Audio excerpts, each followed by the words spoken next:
Hello friends, आजकल राम जी की बात हो और लक्ष्मण की नायशा हो, हाय नहीं सकता लक्ष्मण जी जैसा भाई, सब हाय चाहते हैं। जब भी बात श्री राम या रामायण की आती है तो लक्ष्मण भैया भी याद आ जाते हैं, जिन्होंने भाई और भाभी की सेवा के लिए न सिर्फ राजमहल के सभी सुखों को त्यागा था, बल्कि पत्नी उर्मिला को माता कौशल्या की सेवा के लिए छोड़ 14 वर्ष का वनवास बिना सोए भोगा था।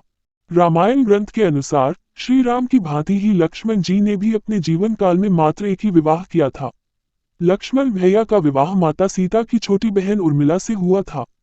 हालांकि कुछ अन्य ग्रंथों और किंवदंतियों में लक्ष्मण जी के अन्य 2 विवाह की बात भी की गई है। हिंदू धार्मिक किंवदंतियों के अनुसार त्रेता युग में महीधर नाम के एक राजा हुआ करते थे। उनकी एक पुत्री थी जिसका नाम वनमाला था।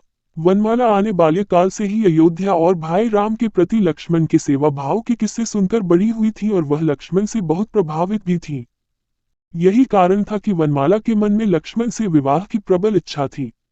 जब लक्ष्मण अपने भाई राम और भाभी सीता की सेवा के लिए वनवास तक भोगने को तैयार हो गए और वन वन भटकने लगे, तब वनमाला की इस इच्छा को और प्रबलता मिली। वनमाला ने लक्ष्मण से मिलने की योजना बनाई। माना जाता है कि जब लक्ष्मण वनवास भोग रहे थे तब वनमाला लक्ष्मण से मिलने के लिए वन जा पहुंची थी।